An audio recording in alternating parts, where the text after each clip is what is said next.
Hey there, welcome to the Thriving in Wellness podcast with Haley and Caitlin. This podcast is for women who are tired of just surviving and ready to truly thrive. It's time to reclaim your health and build trust in your body. Join us as we mythbust nutrition topics, tackle your mindset, and dive into the nerdy side of women's health. Just a reminder that this is meant for educational purposes only and is not meant to be used for medical diagnosis or treatment. Now let's jump in. Hello and welcome back to the Thriving in Wellness podcast. Happy Thursday. We are happy to have you here. Today we are talking all about sleep and circadian rhythm. So you're well aware of this point that our theme this season is talking about things outside of food that impact our health. So a lot of it, obviously, I don't think we can help ourselves. We'll tie back to the food piece. But our sleep and circadian rhythm, it is pretty well established now that can impact your digestion, so your gut health, your hormonal health, all these things. So we're going to dive into this a little bit more. We were joking before we hopped on that it's appropriate we're recording this today because we both did not sleep well last night. But there's a difference between a couple of nights here and there versus like chronically undersleeping or struggling with sleep on the regular. So today we'll talk through why it's important to really prioritize not just sleep, but circadian rhythm, how they go hand in hand, and how that can impact the rest of your health, especially with hormones and everything, and a few tips to really support that circadian rhythm. So let's dive in. Yes. So this is typically where I start with patients, and I think sometimes they're surprised, especially if they're not familiar with how like you and I work as dietitians. Yeah. Because they expect that I'm going to be like, here's your meal plan and what you're supposed to eat. And I'm like, ooh, it looks like you're not sleeping well. Let's work on that. What does that have to do with my weight? I'm just kidding though. I just like caught off guard, but I'm like, if you're, I'm so often, common symptoms are like, I'm, craving sweets and I'm overeating at dinner and, getting them, munchies, snackies towards the end of the day. And then they're also not sleeping well. I'm like, we're just going to be climbing an uphill battle if we're trying to tackle all of that when you're not sleeping well, because if you're super tired, your body wants energy. And what is a great energy source? Sweets. Yes. So I'm like, if we can tackle your sleep first, it's going to make everything during your day so much easier. You're going to have more energy to do the activities that you want to do and more like mental readiness to, make the foods that you want to make and make the decisions that you're wanting to make, especially when you're trying to change your habits. Because no matter how small those changes are, it's mental effort to do something different. Yeah. And I think, so what you said is absolutely true. As people come to us, I mean, maybe if they don't follow us on Instagram or don't listen to this podcast here, they might be coming to us asking for a meal plan, don't really know how we practice. But I also see that time and time again, people are in denial that their sleep impacts their health and their eating habits, right? It could be that they might kind of know that logically, but that's not where they want to focus because it's challenging to focus on that sometimes. But we're here to tell you like it is really important. Or the women that we see that are like working out first thing in the morning, really early, and not that that's a bad thing necessarily, but if you're sacrificing sleep in order to get that early morning workout in, like we need to figure out a way to make sure you're still getting adequate sleep to make sure that you're getting the benefits of those workouts. So right. Let's dive into why exactly sleep is so important. Sleep, getting adequate sleep, good quality sleep as well. And I know that's a struggle for a lot of people for numerous reasons. And then also some reason or some signs and symptoms that we might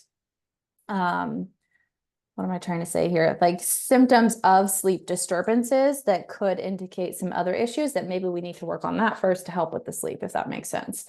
So let's dive into starting with like sleep quality and insulin resistance, because I don't think a lot of people realize that your sleep can impact how your body metabolizes carbohydrates. Yeah, so um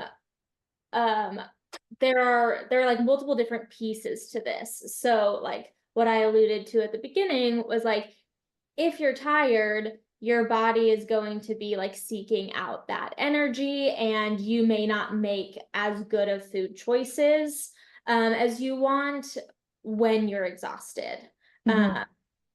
But even regardless of what our diet is, if you were eating the same things, our body, like our metabolism, is going to be different when we're getting poor quality sleep.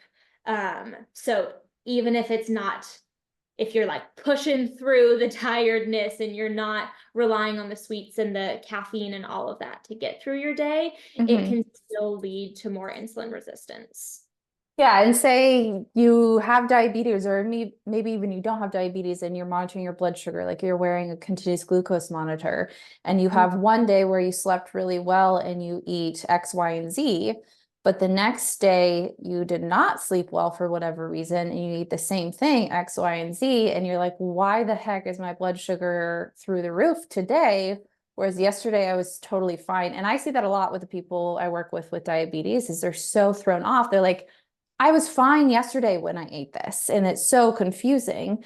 And that's where we need to recognize like there's so many other factors that influence our blood sugar, and sleep is a huge one. So yes, our choices, but also there's some physiological changes just with like hormonal shifts. And when we talk about hormones, I think it's a good reminder here to say a lot of people just think of sex hormones when they think hormones, like our estrogen, testosterone, progesterone, all that. But there are so many other hormones in the body. Insulin is a hormone. GLP-1 is a hormone. So there's things that our hormones impact our digestion or our satiety and everything too. So outside of the sex hormones, there's a lot of other shifts going on that play a part in the insulin resistance component that you see. Yep. I see that a lot with women who have gestational diabetes, where they're like monitoring their blood sugar so closely. And obviously during pregnancy, our sleep is not always what we would Mhm. like it to be. And so then they feel that same frustration of like, these are my foods that I know like Your help. safe foods. Yes. Yeah. But then they get a crappy night's sleep and it throws off their blood sugar. Yeah. And I think that also could give you peace of mind as well, recognizing that like that doesn't mean your food choices are horrible or like you're making poor food choices now because you're seeing that. It might mean that you need to make slight adjustments on days that you know you didn't sleep well. But also recognizing like your body's not broken. It's actually doing what it's supposed to be doing and responding appropriately. We just need to make sure we're doing what we can to support it to prevent that further progression of insulin resistance. So this can happen like with one night of poor sleep, like we're saying day to day, but chronically undersleeping or getting poor quality sleep or having a dysregulated circadian rhythm, that can be a huge factor in that progression or development of insulin resistance over time, for sure. Yeah. What are some of the like symptoms or things that people may kind of complain about in relation to their sleep that you know make your brain start putting the puzzle pieces together of what's going on in their body? Yeah, well, I feel like the top complaints that I hear are one, my brain is racing, so I can't fall asleep. So that's a challenging one for a lot of people. Like, especially with the women that I work with, it's like I'm so tired throughout the entire day. But then when I try to go to sleep, like I've been looking for it, and I used to feel like this way too. I look forward to going to bed. And then as soon as I lay down, it's like I'm wired. So it's like that tired but wired feeling. And that could be so frustrating because like every time I had like a scheduled workout class in the morning where I knew I had to get up extra early, like I would feel bad because I'm like stressed, like I know I need more sleep and then I couldn't sleep. So that's a big one. And definitely an area we work on a lot with our clients, but also a common one that we hear that I think a lot of people don't really think is an issue because they're like, oh yeah, I'm just waking up to go to the bathroom or whatever, is if you're waking up consistently in the early morning hours, usually we see it between like 1 and 4 a.m. This could be a sign of a couple things. One, it could be some blood sugar dysregulation and cortisol dysregulation. So those can kind of be related. Or it could be a sign that your liver is needing a little bit of support too. So that sluggish liver. And the reason for that is because of the circadian rhythm. So what's going on ideally throughout the night is there's different hormones and different processes going on. And so those hours, that 1 to 4 a.m., that's when like the liver detox processes start to pick up. And it's also when we are more susceptible to shifts in our blood sugar that can trigger us to wake up. And so if we're seeing that as a pattern, those could be 2 areas that we want to maybe look into a little bit more. Yeah, and one thing that I notice when people have like pretty significant imbalances in their blood sugar, they tend to feel like wide awake when they Yes. wake up at that time, whereas other people, they're like, oh, I just like wake up and go to the bathroom and I'm like right back asleep, or I'm just like rolling over and I notice that it's 2 o'clock and then right back to sleep, but it's that like wide awake and kind of having a hard time getting back to sleep afterwards, that really like highlights that blood sugar imbalance piece for me. Yeah, definitely. So that kind of goes back to one thing that we talked about earlier. You were saying like maybe we need to get your sleep in check before like we're going to make massive changes with your food or see improvements with that. But I think vice versa too, right? In some cases, like we need to get aggressive with addressing your blood sugar support, maybe thinking about what you're having at dinner, or maybe adding in a nighttime snack to make sure that your body has the resources to support your blood sugar throughout the night, in order to improve that sleep. Yeah, it for sure depends on whatever the root cause is of the disturbed sleep that would kind of trigger us to figure out where that starting point is to improve the sleep. Exactly. And that's a huge reason why we look at all these different things outside of just food, because we recognize that we don't make food choices in this silo. Like we're not sitting in like a metabolic ward feeding people, right? Like we live life. There's a lot of other factors that influence it. We're human. So that's why it's important to consider all these other things. And I think that can be really helpful for people who feel frustrated. Like I've tried all the diets, I've done this, and I feel like nothing works, or I feel like just no matter what I do, I can't stick with it. And so looking outside of that a bit. Yep. The other symptom that I will hear oftentimes is like no matter how much sleep Oh, somebody yeah. got overnight, they're still so exhausted the next morning, and it's like they just can't wake up. And so that is what we would expect to happen is we wake up in the morning and we should get a little like natural rush of cortisol that helps us wake up. I call it like our natural cup of coffee. Um, so that should happen naturally, but some people whose circadian rhythm is totally thrown off, they may not have that, normal cortisol response, and it's kind of flatlined, which makes them feel so tired and sluggish all throughout the day.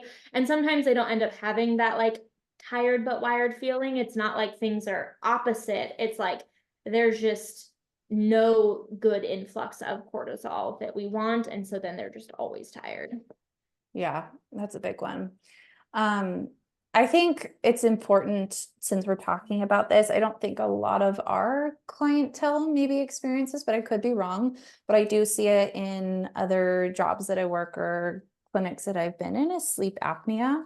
So Mhm. if like if that's something you suspect, whether it's like your partner says like, hey, you stop breathing, which is terrifying in the middle of the night, or like snoring is a big issue. Or if you feel like you're doing all the things and like sleep is still really poor quality, I think it is worth talking to your doctor about getting a sleep study and just ruling that out, because that can be a huge factor as well. And I've seen a lot of people where like once they get that assessment and they are diagnosed with sleep apnea and start utilizing the tools to help with that, like that's when they start to see the change in their blood sugar, or that's when they start to feel the difference. So definitely important to point that out. And then one other thing I want to say here while we're talking about this is that next week we are going to touch on this a little bit with our guests about like oral health and mouth breathing versus nasal breathing. So if that's something you struggle with, then make sure you tune in next week to listen to that, because we have a couple of guests on here that are the wealth of knowledge with all of that. And so that's a whole different piece that we talked about with that. So just a little teaser for that one. Yes. Okay, if somebody's really struggling with sleep, why may we not necessarily recommend melatonin as like a supplement for them to take? Because I think oftentimes people feel like, well, melatonin is natural. It's a natural hormone in our body, so it should be safe and fine. Yeah, it's not something I typically recommend, or definitely not my first line recommendation. There's some people that it does work really well for, and I don't think it's necessarily a bad thing to utilize with really any supplement. I don't recommend like relying on that and just saying, oh, I take my melatonin, now I'm fine. There's reasons why we'd really like your body to be producing that hormone on its own. Another example of that's a hormone that I don't think people realize is a hormone. Right. So there's a lot of reasons why we want that. But with supporting your circadian rhythm, that can really be helpful for supporting melatonin production. So we'll talk through that next, but some reasons why like melatonin is so important for you to actually have adequate amounts is because it can impact those sex hormones that so many people are focused on addressing, like your estrogen, progesterone. So interestingly, it can, and so estrogen and melatonin have an inverse relationship. So the more melatonin we have, that can help to decrease estrogen. That might sound like it's a negative thing, but it can actually help increase progesterone. So it's not like with, like when you're naturally producing, it's going to override the estrogen and get it to like a low level, right? It's more of like that helps to balance things out. So it can play a part in preventing or helping to regulate estrogen dominance if that's an issue for you. Yeah, absolutely. And just like with anything that you're, taking, like as a hormone, especially, it can affect your body's like natural ability to produce that. Yes, yes. And we want our body to be producing melatonin on its own. So I think that's a piece where we wouldn't necessarily, like, it's not our first line for people to take, because we don't want to impact that. Obviously, there are times when it's like, this is working really well for you and it's going to allow you to get good sleep while we work on other things, but not something that we would recommend long term. Yeah, and I'll say that's kind of how I view, like if I supplement or recommend a progesterone supplement for people, or like progesterone cream or something like that. Obviously, it's not prescription dose, it's more just a supplemental dose. It's more of a temporary thing, because that's not a weird temporary thing.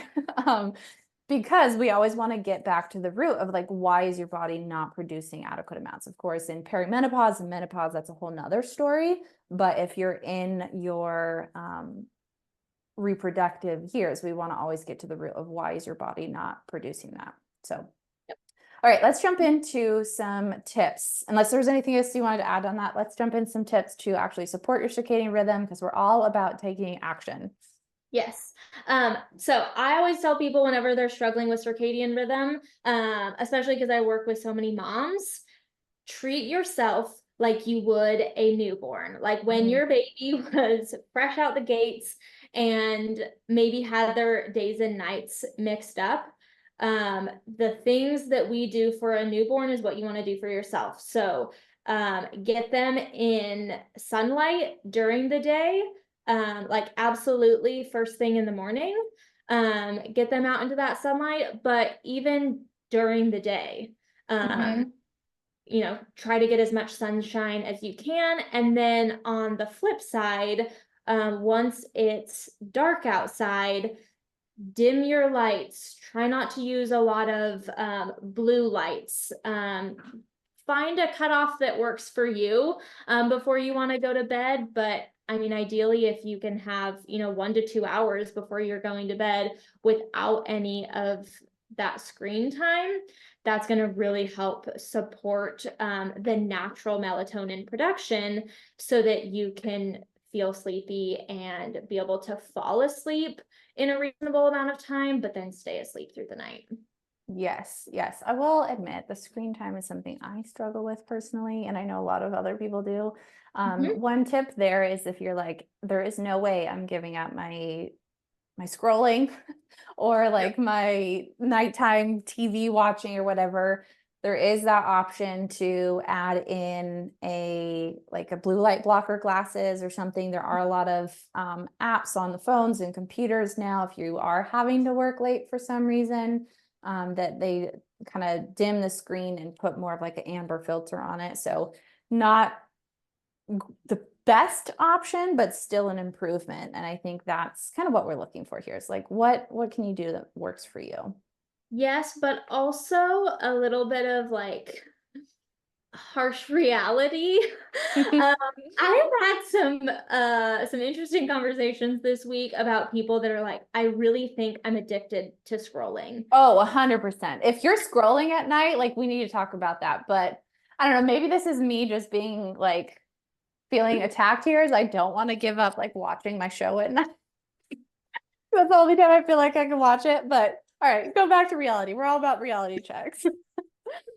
But it's like, okay, well, how long are you scrolling? And for some people, like they're up for hours Yes. And that bleeds scrolling. into, yep. Yes, and in bed, and then their sleep is affected, um, and not everybody has something else that they like to do in the evening time. Like I've always been a reader, Hmm. so there's part of me that's like, I want to scroll on my phone, but then the other piece of me is like, but I also really want to read my book a little bit before I fall asleep.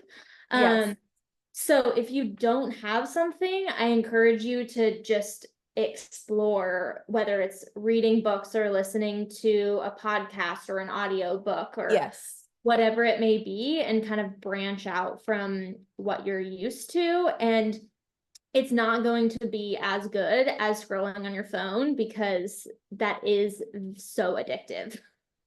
Yeah, when you say it's not going to be as good, is it's not, we're saying like this is actually improvement for your health. So it will Yes. be a good move in that direction, but you might not initially feel that same like rush or reward that you're getting because scrolling can kind of help with like dopamine production, right? And that's a whole nother topic, right? It's like, sure, being on your screen, on your phone and scrolling, like that's in giving you screen time, but that's also influencing like how your mind is working at that point too. And so maybe we have someone talk about that. Like we need to bring on a therapist or like whoever to talk about how social media impacts our health. But yeah, that's a whole nother thing as well. So 100% in agreement with you on that one. What else would you recommend for somebody who is kind of struggling with their circadian rhythm? Yeah, a few more recommendations. So a big one that I often see is people just getting up, they're not hungry in the morning, so they just have their coffee and rush out the door. So not only are they having caffeine on an empty stomach, but they're also delaying breakfast. And Mhm. so there's research to support like actually getting a breakfast in earlier in the day. So getting some good protein and fat in, that can actually help with your cortisol response throughout the day. So if you're not aware, we ideally, like Caitlin was saying, we have that rise in cortisol in the morning and it slowly tapers off throughout the day.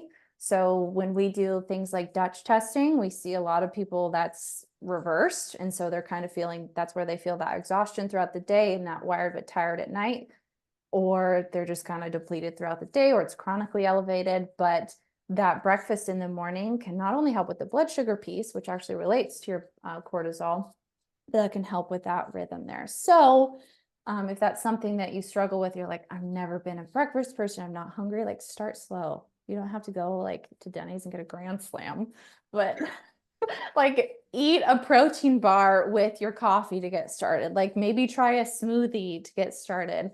Start off slow and build in, make sure you're incorporating some good protein there. This is a total tangent, but maybe it'll help people who are like doing some travels at the, last little bit of summertime. Yeah. But if you're doing like big travels where you're changing time zones, the best way to like beat jet lag is to start eating at like the new time zone, like eat your breakfast, lunch, and dinner at the normal times. And that like literally kick starts your whole body and helps you kind of get adjusted to the new time zone faster. And it just makes perfect sense with all of this. Like it's letting your circadian rhythm fall into place. Yeah, that's a good one. Going along with this is just like with the caffeine is having a caffeine cutoff. So not drinking it into the evening hours, especially, but maybe not even doing it in the early afternoons if possible. Like figure out what your cutoff time will be.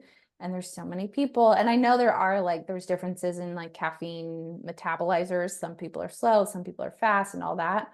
But I have people that are like, oh, I drink caffeine right before I go to bed, I'm totally fine. It's like, but are you? Like, have you ever tried not drinking caffeine and seeing how that impacts your sleep?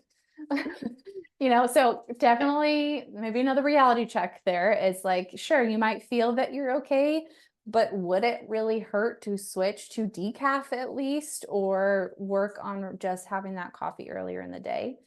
And then along with this too is just these things that cause stimulation that could impact that sleep quality would be like late night workouts as well, because that for a lot of people can be really energizing. And of course, it depends on the type too. So if you're doing a nice like calming yoga routine or a nice like mellow walk, that's one thing that could be fine, could be relaxing. But if you're doing like going to the gym and you're doing like some heavy weights, a HIIT workout, things like that, we might want to explore a different time of day. Yeah, absolutely. Real quick, I want to chat through some tips for people who either work like night shift or maybe just don't have a normal sleep routine where they're maybe not going to sleep and like following the daytime, like normal hours. Right. Yeah. So some suggestions that we have would be like using blackout curtains so that your room can be nice and dark while you're sleeping. If you're waking up and it's dark outside, whether you work like super early in the morning or you're working very late at night and so you're sleeping all day, you can get something called like a happy light, something that is giving you that like basically like artificial natural light. So that your body can feel like it is daytime, and help with that circadian rhythm, and then establishing that like consistent eating routine, and just having a consistent routine in general, so that your days are as routine as possible so that your body finds its kind of own circadian rhythm, even if it doesn't match, the normal day night time. Yeah. I know we need to wrap today up, but I want to say two things that have been on my mind. One that just came up as we were talking about like the happy light piece. I actually utilize that during the winter time too, like when I'm getting started with work or something before it is light outside. So I don't really have the opportunity to get out in the sun. So that can be a great option, even if you're not working night shift for sure, or just like different times of the year. And then also that goes along with the melatonin piece. This is still one thing that I want to say. But that goes along with the melatonin piece is so many people just think nighttime and melatonin because that's when we have that increase in melatonin. And so they're thinking like reducing screens and everything helps with that. Yes, but your melatonin production for the day actually starts earlier on in the day. And so that's where that light exposure can actually be really beneficial for your body to produce that melatonin. And so then at night, that's when your body actually releases it to help with that sleep. So the interesting thing there is so many people think just nighttime routine when they think sleep, but morning and what you do throughout the day can also make a big difference. Just as we were like talking through this, my thought was just like, man, our culture is really not supportive of all this stuff. Like Nope. you really have to make an effort with so many things with your health at this point, but especially with sleep, like in circadian rhythm, you really have to make an effort to get that exposure, to get outside and all these things, which is unfortunate. And that's understandable why so many people are dysregulated and have sleep issues. Like, I don't know what the stats are at this point, but I hear from almost everyone that there's sleep concerns, right? And we just kind of brush it off. And I can't help but thinking how that is impacting the health crisis that we have here with like the increase in obesity and insulin resistance and everything. So just kind of my thoughts as we were going through this. So if you're doing all this, good for you. Right. And then I just thought as you were talking through like using Happy Light in the winter time, we both live in like relatively sunny places, but I mean, it's been raining for like the last week here. Send some over. But dry. But yeah, if you live somewhere where it's not, there's not a lot of sunshine for, a particular time of the year, or there's just a lot of like overcast and rain, a Happy Light may be super beneficial for you. Definitely. I love my Happy Light and it's sitting right here. I just keep it on my desk. I need to still get my desk like resituated so that I can have it in a spot and use it, because I often wake up very early to get work done and it would be very helpful. Yeah, so you and I keep it like at our desk to use there, but I know a lot of people, like if you work in an office or a place where you're maybe not sitting at a desk, I know people that'll use it in their bathroom, like when they're getting ready, so they have that light exposure, or when they're eating breakfast or something like that. So there's other times in the morning that you could utilize it too. Yeah. All right. So that is a wrap for today. But just a reminder again to tune in next week. We have some awesome guests two guests actually, talking all about oral health from a more functional perspective. There's some really interesting things. I could have talked to them for hours. But definitely talking about the mouth breathing, nasal breathing, how that can maybe impact sleep as well. So tune in there. And as always, you can reach out to us and connect with us on Instagram at Dietitian Caitlin, Dietitian Haley, and we'd love to hear from you guys. We'll talk to you soon.